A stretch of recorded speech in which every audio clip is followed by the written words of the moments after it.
नमस्ते दोस्तों, UCC institute के यूट्यूब चैनल में आपका स्वागत है। आज हम लोग हिंदी व्याकरण स्टार्ट कर रहे हैं। ठीक है, हिंदी व्याकरण में सबसे पहले जानने की चीज़ होती है वो होती है भाषा।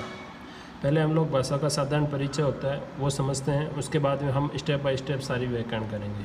ठीक है, मैं आपको कंपटीशन लेवल तक की व्याकरण सिखाऊंगा। आप देखते रहिए वीडियो को और आपको आपका प्यार हमें मिलता रहेगा तो हम लोगों को और ज़्यादा अच्छे से हम लोग आपको पढ़ा पाएंगे। ठीक है, चलो स्टार्ट करते हैं। सबसे पहले हम लोग भाषा की क्या करते हैं, भाषा का साधारण परिचय बता देता हूँ मैं आपको। पहले साधारण परिचय देखो, साधारण परिचय के अंदर क्या होगा कि भाषा है वो उसकी उत्पत्ति कैसे हुई, कहाँ से आई, भाषा का क्या शब्द था, क्या किस धातु से बना हुआ है वो पढ़ते हैं। तो भाषा है वो हम पहले सबसे पहले किससे बना हुआ है, भाष धातु का बना हुआ है। किससे, भाष धातु से। ठीक है, किससे बनता है, भाष धातु से बनता है। ठीक है, अब भाष धातु का मतलब क्या होता है, भाष धातु का मतलब, भाष का मतलब होता है विचार का प्रकट करना। क्या होता है, विचार प्रकट करना, मतलब अपने जो भी मन के अंदर जो भी बात आती है हम लोग उसको प्रकट करते हैं, किसी को कहते हैं, किसी से, या अपन किसी को लिख करके बताते हैं, या फिर किसी को मौखिक रूप से बताते हैं, या फिर किसी को किसी संकेत के रूप में हम लोग उसको प्रकट करते हैं। उसको हम लोग क्या कहते हैं, भाष, उसको भाष कहते हैं। ठीक है, अब अपन इसकी परिभाषा लिख लेते हैं कि परिभाषा कैसे होती है। ठीक है, तो परिभाषा क्या होगी, परिभाषा ये हो जाएगी, क्या हो जाएगी कि विचारों के आदान प्रदान को क्या कहेंगे हम लोग, विचारों के आदान प्रदान करने के माध्यम, क्या कहेंगे, करने के माध्यम, या फिर हम लोग ऐसे कह सकते हैं साधन। क्या कह सकते हैं, साधन को हम लोग क्या कहेंगे, भाषा कहते हैं। क्या कहते हैं उसको, भाषा कहते हैं, भाषा कहते हैं।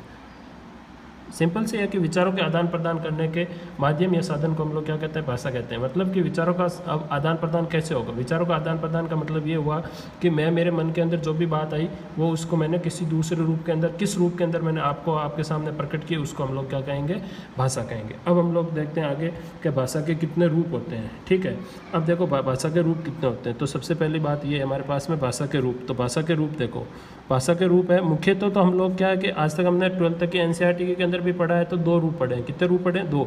लेकिन मुख्यतः कितने रूप टोटली कितने होते हैं, 3 होते हैं। कितने होते हैं, 3 होते हैं। तो भाषा के कितने रूप होते हैं, 3 रूप होते हैं। ठीक है, सबसे पहला होता है हमारे पास में वो होता है मौखिक रूप। कौन सा होता है, मौखिक रूप। ठीक है, इसको कह सकते हैं, या फिर ऐसे कहते हैं कि मौखिक भाषा। सेकेंड है हमारे पास में लिखित भाषा। ठीक है, और थर्ड है हमारे पास में वो कौन सी भाषा हो जाएगी, वो होगी हमारे पास में सांकेतिक भाषा। कौन सी, सांकेतिक भाषा, सांकेतिक भाषा। अब देखो, अब हमने तीनों चीज़ें लिख ली कि भाई ये मौखिक भाषा है, ये हमारे पास में लिखित भाषा है और ये हमारे पास में सांकेतिक भाषा है। अब देखो भाषा होती क्या, पहले भाषा की थोड़ी मैं एक चीज़ और बता देता हूँ आपको कि भाषा की विशेषताएं क्या क्या होती है। ठीक है, उसकी विशेषता होती है, सबसे पहली होती है कि ये एक अर्जित संपत्ति है। क्या है ये, अर्जित संपत्ति। इसका मतलब क्या होता है, इसका मतलब होता है कि हम लोग किसी चीज़ को सुनकर साथ रह करके सीखते हैं। क्या होता है, सुनकर या फिर किसी के साथ रह करके हम लोग जो सीखते हैं उसको अर्जित। अर्जित का मतलब क्या होता है, प्राप्त करना। तो हम लोग किसी के साथ में रह करके इस चीज़ को बोलना या फिर लिखना सीखते हैं, उसको कहते हैं। ठीक है, उसके अंदर एक हमारे पास में और है, क्या होती है, दूसरी सामाजिक प्रक्रिया होती है। सामाजिक प्रक्रिया मतलब क्या होता है, एक दिन के अंदर हम नहीं सीख सकते हैं इसको। क्या कर सकते हैं, एक दिन के अंदर हम किसी भी भाषा को नहीं सीख सकते। तो इसके अंदर क्या होता है, हम भाषा को धीरे धीरे सीखते हैं, उसको हम लोग क्या कहते हैं, सामाजिक प्रक्रिया कहते हैं। ठीक है, दूसरा इसका अंतिम स्वरूप नहीं होता। क्या होता है, इसका अंतिम स्वरूप नहीं होता। मतलब भाषा का कोई ऐसा नहीं है कि भाषा ये एंडिंग हो गई। तो भाषा का बहुत सारा, बहुत बड़ी होती है, उसका कोई एंडिंग पॉइंट नहीं होता। और ये परिवर्तनशील होती है। परिवर्तनशील का मतलब ये हुआ कि ये हर जगह पर अलग अलग होती है, हर एक कस्बे के अंदर अलग होती है। छोटा कस्बा है तो उसमें, उससे बाद में जाओगे तो उससे बड़ी अलग भाषा हो जाएगी। ऐसे करते करते एक डिस्ट्रिक्ट के अंदर अलग भाषा होती है, स्टेट के अंदर अलग होती है, पूरे राष्ट्र के अंदर बात करें तो हर एक स्टेट के अंदर अलग अलग भाषा होती है। तो उसको क्या कहते हैं हम लोग, परिवर्तनशील होती है। ठीक है, चलो अब करते हैं। अब एक चीज़ और है हमारे पास में कि मौखिक भाषा किसे कहते हैं। तो मौखिक भाषा का देखो, मैं सिंपल सी चीज़ों में बता रहा हूँ, फिर मैं आपको डेफिनेशन बताऊंगा।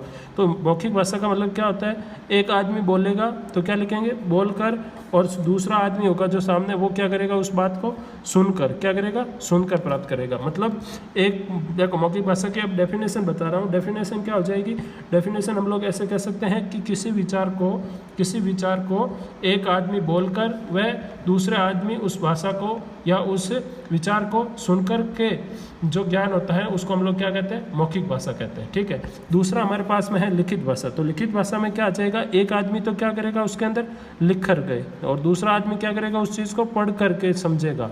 मतलब अब डेफिनेशन क्या हो जाएगी कि किसी भी विचार को लिख करके किसी दूसरा आदमी उस विचार को पढ़ करके जो चीज़ करता है उसको हम लोग क्या कहते हैं, लिखित भाषा कहते हैं। ठीक है, अगली है हमारे पास में सांकेतिक भाषा। अब सांकेतिक भाषा का मतलब क्या होता है, सांकेतिक भाषा का मतलब होता है कि ना तो हम उस भाषा को, हम उस चीज़ को ना तो हम बोल करके बता सकते हैं, ना हम लोग उसको लिख करके बता सकते हैं। तो वो सिर्फ किसके द्वारा बता सकते हैं, वो सिर्फ हम लोग किसी संकेत के द्वारा बता सकते हैं। संकेत का मतलब क्या होता है, किसी इशारे के द्वारा उसको बता सकते हैं। जैसे कि हम लोग क्रिकेट देखते हैं तो क्रिकेट के अंदर क्या होता है कि एक एम्पायर होता है, वो क्या करता है भाई, जैसे बॉलर ने बॉलिंग की और वो उसको लगा है बॉलर को कि ये आउट है, तो वो अपील करता है। तो अपील करने पर अगर एम्पायर को लगता है कि आउट है तो वो ऐसे थोड़ी कहेगा सभी को कि भाई ये आउट है, चलो बाहर जाओ, नहीं। तो वो क्या करता है, वो एक अपनी अंगुली को ऊपर करता है। तो ये क्या हुआ, उसकी तरह एक संकेत हुआ। जैसे हम लोग जाते हैं रोड पर चलते हैं तो रोड पर भी हम लोग देखते हैं, या हम जैसे पार्किंग स्थान होता है तो हम देखते हैं कि बोर्ड पर लिखा होता है कि यहाँ पर पार्किंग है, तो वहाँ पर क्या होता है, अपील लिखा होता है। इस प्रकार से कुछ भाई अब संकेत होता है ऐसा, जैसे ये बोर्ड लगा हुआ है और यहाँ पे लिखा हुआ है, ऐसा बोर्ड होता है तो हम लोग समझ जाते हैं कि हाँ यहाँ पार्किंग करनी है। या फिर इसको पार्किंग के ऊपर ऐसे क्रॉस है तो इसका मतलब क्या है, ये नो पार्किंग है। तो ये क्या है, ये एक तरह के संकेत है। या फिर कोई पीछे से अपने गाड़ी के पीछे से अपने को हॉर्न लगा रहा है तो ये भी क्या हमारे पास में हॉर्न है, तो हॉर्न भी क्या है, एक सांकेतिक भाषा है। ठीक है, चलो अब आगे चलते हैं। अब आगे हमारे पास में आता है कि अब क्या होता है कि हमने एक चीज़ देखी थी कि कठिन से सरल की तरफ जाती है। भाषा की विशेषता क्या होती है कि वो कठिन से सरल की तरफ जाती है। किस साइड से, वो कठिन से हमारे पास में किस साइड में जाएगी, सरल की तरफ जाएगी।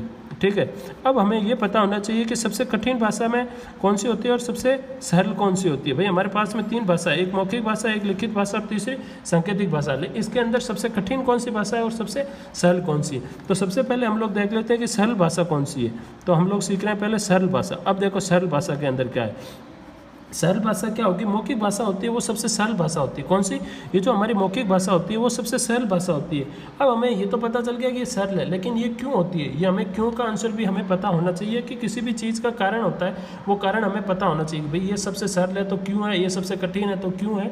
तो हम लोग पहले वो देखते हैं। तो सरल क्यों है, क्योंकि मौखिक भाषा होती है उसके अंदर क्या होता है कि कोई एक आदमी होता है वो अपने शब्दों का अर्थ समझा जाता है। मतलब इसके अंदर ये जरूरी नहीं है कि अगला आदमी साक्षर होना जरूरी है। मैं अभी आपको समझा रहा हूं तो आपको समझ में आ रहा है, तो ये क्या हो गया, एक सरल भाषा है। भाई मैं बोल रहा हूं आप समझ रहे हैं, ये एक सरल भाषा है। इसके अंदर जरूरी नहीं है, देखो जिस तरह से या कोई आदमी अगर किसी आदमी को बात समझा रहा है तो उसके अंदर वो जरूरी नहीं है कि वो आदमी अगला साक्षर हो। साक्षर का मतलब वो पढ़ा लिखा हो तो ही उसको समझ में आए, अनपढ़ आदमी होगा उसको भी समझ में आएगा। ठीक है, चाहे वो हमारी बात को नहीं भी मानता है लेकिन उसको उस चीज़ के बारे में पता चल जाएगी। ठीक है, ये तो होती है सरल भाषा। तो हमें पता चल गया सरल भाषा कौन सी आती है, मौखिक भाषा होती है, वो हमारी कौन सी भाषा है, सरल भाषा है। ठीक है, अब हमारे पास में रहती है दूसरी आती है हमारे पास में कठिन। तो अब कठिन कौन सी रहती है, कठिन में कौन सी भाषा आती है। तो कठिन होती है वो सबसे ज़्यादा कठिन कौन सी होती है, सांकेतिक भाषा होती है, वो सबसे कठिन होती है। अब हमें पता होना चाहिए कि सांकेतिक भाषा है वो कठिन कैसे होती है। अब देखो इसका कारण क्या है, सांकेतिक भाषा का मतलब ये है कि एक संकेत के द्वारा हम नहीं समझ सकते कि ये संकेत किसके लिए है। सपोज एक आदमी ताली बजा रहा है, क्या कर रहा है, ताली बजा रहा है। अब ताली बजाई तो एक ताली का मतलब तो होता है कि जैसे हम लोग अगर कोई क्रिकेट का मैच देख रहे हैं या कुछ देख रहे हैं और या हम कोई प्रोग्राम के अंदर गए हुए हैं, प्रोग्राम के अंदर अगर हमने उस प्रोग्राम में अच्छा लगा तो हम लोग क्या करते हैं, ताली बजाते हैं। वो किस लिए, क्योंकि वो एक उत्साह को बढ़ाने के लिए होता है। ठीक है, सेकेंड हम लोग ताली की बात कर लेते हैं। तो जैसे कि अब आपका दोस्त है, ठीक है, आपका दोस्त को घर पर अगर उसके पापा आए हुए हैं तो आप लोग क्या कहोगे, उसको ऐसे तो नहीं है कि भाई आपको उसके घर में नहीं जाना है, तो आप क्या करोगे, कोई एक संकेत दोगे। तो आपने मान लिया कि भाई आपने संकेत दे दिया कि मैं आपको आप तेरे घर के बाहर आकर के 2 ताली बजाऊंगा, इसका मतलब क्या है कि तुझे बाहर आना है गेम खेलने के लिए। तो उसके पिताजी को तो ये चीज़ पता नहीं है कि भाई हाँ ये किस चीज़ के लिए 2 ताली लगी है, तो मेरा बच्चा बाहर खेलने के लिए जाएगा। ये भी तो क्या हुआ, एक संकेत हुआ। तो इस तरह से क्या होता है कि एक ही संकेत के द्वारा बहुत सारे अलग अलग, तो हम हर एक भाषा को सांकेतिक भाषा होती है वो सबसे कठिन होती है। अब तीसरी रही हमारे पास में 2 भाषा, तो हमें पता चल गई भाई मौखिक भाषा है वो सरल है, सांकेतिक भाषा है वो कठिन है। तो ये लिखित भाषा ये कैसी है, तो ये लिखित भाषा ऐसी है कि ये सरल भाषा के अंदर भी है और ये कठिन भी है। कैसी, ये सरल भाषा भी है और सेकंड क्या है, ये कठिन भी है। अब दोनों के अंदर कि भाई ये सरल और कठिन कैसे है, तो हम लोग ये भी समझ लेते हैं कि ये सरल कैसे है और ये कठिन कैसे है। ठीक है, अब देखो सरल कैसे होगी, सरल का मतलब तो ये हो गया कि सरल कि उन लोगों के लिए ये सरल होगी जो इससे परिचित है। मतलब जैसे कोई भी भाषा है तो हम लोग जैसे बोल रहे हैं, तो अपने पास का अगर इंसान है या हम लोग जैसे हिंदी में बात कर रहे हैं, अगर किसी को हिंदी आती है तो वो इस बात को आराम से समझ जाएगा, ठीक है। तो उसके लिए ये सरल भाषा हो गई। अगर उसको हिंदी नहीं आती है तो उसके लिए क्या हो गई, ये कठिन हो गई। या सपोज राजस्थानी है, तो अब हम लोग राजस्थान के अंदर अगर राजस्थानी बोलेंगे तो जिसको हिंदी आती है, जिसको राजस्थानी नहीं आती, तो उसके लिए तो क्या हो गई, ये कठिन भाषा हो गई। और जिसको राजस्थानी आती है उसको आराम से समझ में आ जाएगा, उसके लिए क्या हो जाएगी, हमारे लिए सरल भाषा हो जाएगी, ठीक है। चलो अब अगला टॉपिक लेते हैं। अगला हमारे पास में है, अब देखो कि 2-3 क्वेश्चन है जैसे कि कैसे आते हैं। तो हम लोग ये भी कह सकते हैं कि जब तक हमें, अब देखो सांकेतिक भाषा के अंदर होता भी क्या है कि जब तक हम किसी भी सार्थक ध्वनि का क्या होता है उच्चारण हमें सुनने को ना मिले, क्या हो, जब तक हमें कोई भी सार्थक ध्वनि का सुनने को ना मिले उसे हम लोग क्या कहते हैं, सांकेतिक भाषा कहते हैं। सपोज अगर कोई गाड़ी का हॉर्न मार रहा है तो ये हॉर्न से हम लोग ये नहीं कह सकते कि ये क्या है, ये हम लोग सुन रहे हैं भाई, क्योंकि हमने क्या सीखा, सबसे ऊपर ये सीखा कि भाई मौखिक भाषा किसे कहते हैं, बोलकर और जो सुनकर। तो भाई हॉर्न बज रहा है तो वो तो हम लोग सुनकर सुन रहे हैं, लेकिन वो सुनकर है तो इसका मतलब ये नहीं है कि वो मौखिक हो गई, नहीं, वो क्या रहेगी, एक सांकेतिक भाषा रहेगी। क्या रहेगी, सांकेतिक भाषा रहेगी, ठीक है। इसी प्रकार से हम लोग कह सकते हैं क्या कि अगर रोड पर लगे हुए जो हमारे पास में जो सांकेतिक चिन्ह होते हैं, सांकेतिक चिन्ह होते हैं, जैसे ये नो पार्किंग का चिन्ह है, तो हम लोग इसको देख करके ये थोड़ी ना कह सकते हैं कि इसको मैंने पढ़ लिया है, क्या कर लिया, पढ़ लिया है, तो ये एक लिखित भाषा है। तो ये लिखित भाषा नहीं है, ये भी क्या है, एक सांकेतिक भाषा है।